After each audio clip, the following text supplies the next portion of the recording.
नमस्कार दोस्तों, आप सभी लोगों का स्वागत है आपके अपने यूट्यूब स्टडी विथ मंतोष में। हम लोग पृथ्वी की उत्पत्ति से पढ़ रहे थे।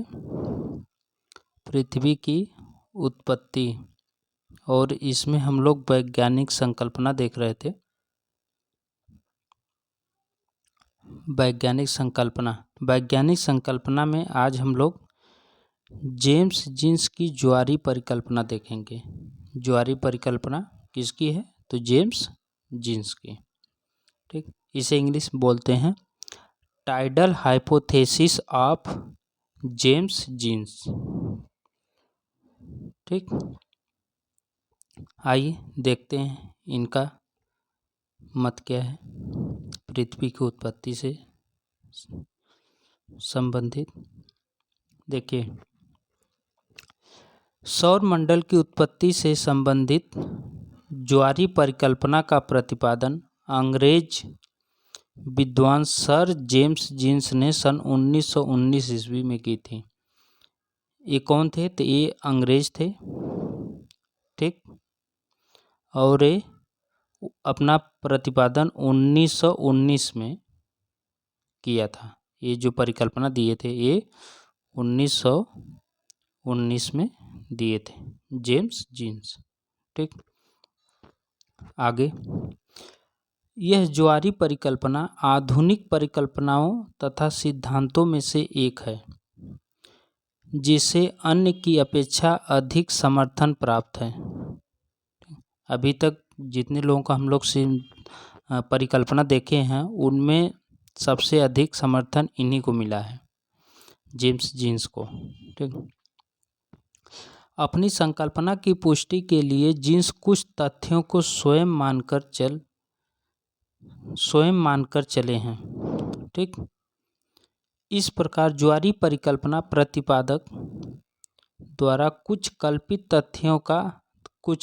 तथ्यों पर आधारित है। ये जो खुद का स्वयं अपने माने हैं इसमें परिकल्पना में, उसका जो प्रतिपादक अब कैसे किए हैं, कौन कौन से तथ्य माने हैं, देखिए। इसमें पहला है, सौर मंडल का निर्माण सूर्य तथा एक अन्य तारे के संयोग से हुआ है। इनका पहला स्टेटमेंट था कि सौर मंडल का निर्माण सूर्य तथा एक अन्य तारे के संयोग से हुआ है। मतलब ये हमारा सूर्य तारा था, ये सूर्य तारा। ठीक, दूसरा इसका साथी तारा, दूसरा साथी तारा। ठीक, दूसरा माने है कि प्रारंभ में सूर्य गैस का एक बहुत बड़ा गोला था। सूर्य को एक गैस के गोले के रूप में माने थे। तीसरा माने है कि सूर्य के साथ ही साथ ब्रह्मांड में एक दूसरा विशालकाय तारा था। सूर्य के साथ ही साथ ब्रह्मांड में एक दूसरा विशालकाय तारा था जिसको ये साथी तारा माना गया है। सूर्य अपनी जगह पर स्थिर था तथा अपनी जगह पर ही घूम रहा था। इन्होंने बताया कि सूर्य अपनी जगह पर स्थिर था तथा अपनी जगह पर वो घूम रहा था। अगला बताया कि साथी तारा एक पथ के सहारे इस तरह घूम रहा था कि वह सूर्य के निकट आ रहा था। ये जो साथी तारा था ये इस तरह से चक्कर लगाता रहा था कि ये सूर्य के पास आता चला गया। आगे क्या कहते हैं, साथी तारा आकार तथा आयतन में सूर्य से बहुत अधिक विशाल था। सूर्य से बहुत अधिक विशाल था कौन? जो एक साथी तारा था जो घूम रहा था।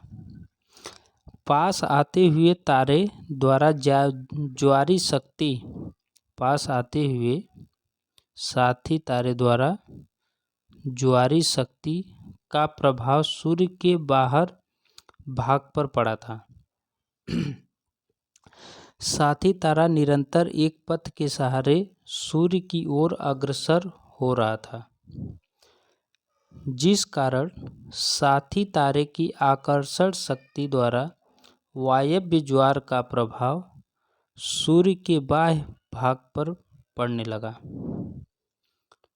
बताए कि जो साथी तारा निरंतर एक पथ के सहारे सूर्य की ओर अग्रसर हो रहा था, मतलब सूर्य की तरफ जो बढ़ रहा था, जिस कारण साथी तारे की आकर्षण शक्ति द्वारा वायव्य ज्वार का प्रभाव सूर्य के बाह्य भाग पर पड़ रहा था। मतलब इसकी जो आकर्षण शक्ति है वो जो उसकी तरफ पड़ रहा था सूर्य के बाह्य भाग पर। फलस्वरूप सूर्य में ज्वार उत्पन्न होने लगा। ठीक, सूर्य में ज्वार उत्पन्न होने लगा। जैसे ये सूर्य है, ठीक, इसमें ऐसे ज्वार उत्पन्न होने लगा। आगे देखिए, आगे क्या कहते हैं। ज्यों-ज्यों विशालकाय तारा सूर्य के पास आता गया, उसकी आकर्षण शक्ति बढ़ती गई तथा ज्वार की तीव्रता बढ़ती गई। वो विशाल तारा जब सूर्य के पास आता गया तो उसकी आकर्षण शक्ति बढ़ने लगी और ज्वार की जो उसकी तीव्रता थी वो भी बढ़ने लगी। ठीक, ऐसा मालूम हो रहा था कि एक दूसरे से दोनों टकराने लगेंगे। आगे क्या कहते हैं। जब तारा सूर्य के निकटतम दूरी पर आया तो उसकी आकर्षण शक्ति सूर्य से अधिक हो गई, जिस कारण हजारों किलोमीटर लंबा सिगार के आकार का ज्वार सूर्य के बाहर भाग में उठा। जो ये सूर्य था, जो बाहर ऐसे ज्वार निकल रहा था, ये हजारों किलोमीटर लंबा सिगार के आकार में बाहर निकल गया। ठीक, अब आगे क्या कहते हैं। आगे कहते हैं, सिगार के आकार वाले इस भाग का फिलामेंट कहा गया। जो सिगार निकला था, इस सिगार के आकार वाले इस भाग को फिलामेंट नाम दिया गया है। इस सिगार का जो नाम था, इसका फिलामेंट नाम दिया गया। ठीक, प्रश्न पूछता है कि जो सूर्य से निकला हुआ लंबा भाग था उसका नाम क्या था, तो उसको फिलामेंट या सिगार कहा जाता है। सूर्य के निकटतम दूरी पर पहुंचने के कारण तारे की अधिकतम आकर्षण शक्ति के प्रभाव से एक विशाल फिलामेंट सूर्य से हटकर तारे की तरफ अग्रसर हुआ। कहते हैं कि सूर्य के निकटतम दूरी पर पहुंचने के कारण तारे की अधिकतम आकर्षण शक्ति के प्रभाव से एक विशाल फिलामेंट सूर्य से हटकर तारे की तरफ अग्रसर हुआ। जो फिलामेंट निकला था, जो भ्रमणशील विशाल तारा था, वो जब पास में पहुंचा तो ये सूर्य से निकलकर उसकी तरफ बहुत तेजी से आगे आया। ठीक, अब आगे क्या कहते हैं। आगे बताते हैं, जीन्स के अनुसार पास आने वाला तारा सूर्य के मार्ग पर नहीं था, अतः यह सूर्य के आगे बढ़ने लगा।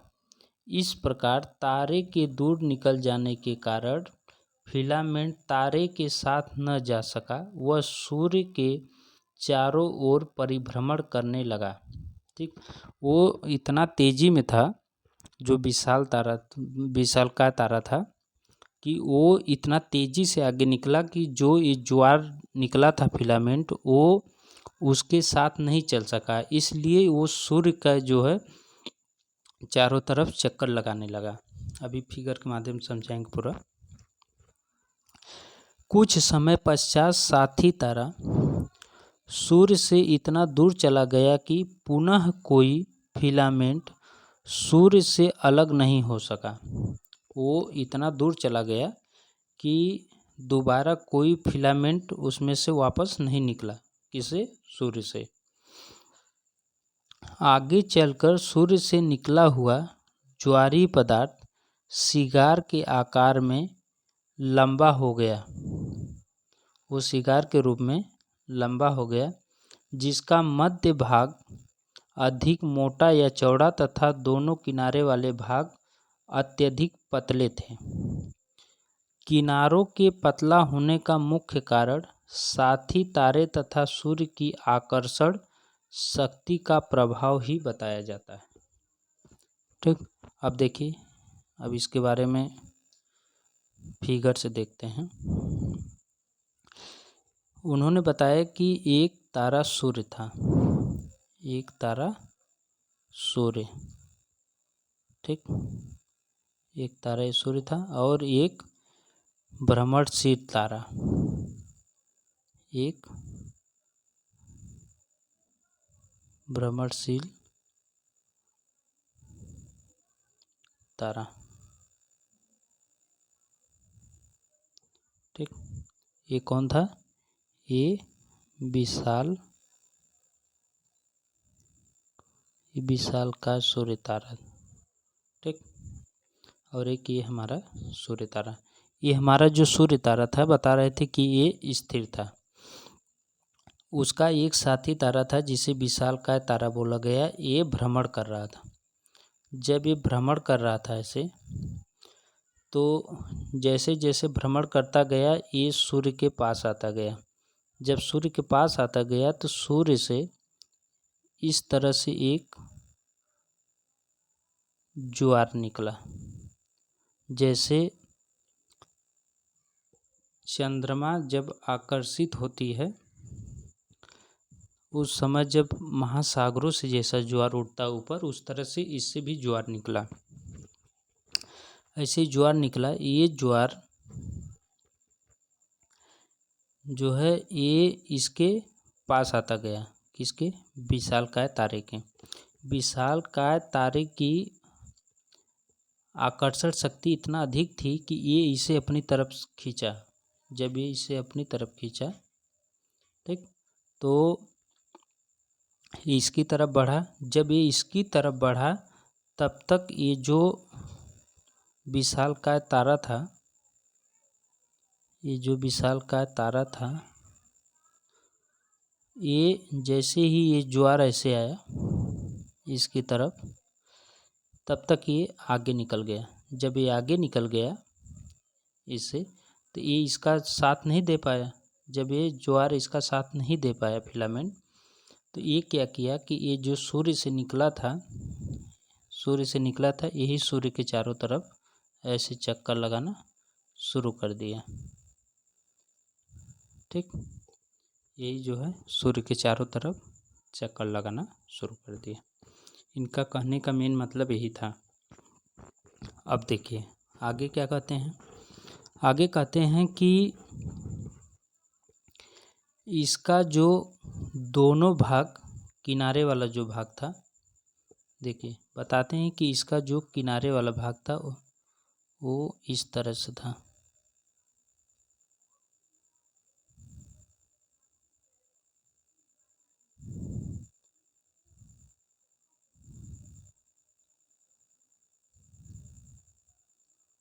वो ऐसे था।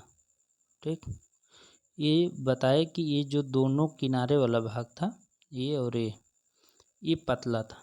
ये पतला क्यों हुआ? क्योंकि ये सूर्य और विशालकाय तारा के आकर्षण शक्ति के कारण ये पतला हुआ। बताते हैं कि इसी से पृथ्वी और अन्य ग्रहों का निर्माण हुआ। ये बताते हैं कि जो ये बीच वाला मोटा भाग है, इस बीच वाले मोटे भाग में जो बड़े ग्रह हैं वो हैं। तो बड़े बड़े जो ग्रह हैं वो इसमें हैं। तो सबसे पहले इसको थोड़ा बड़ा बना दें।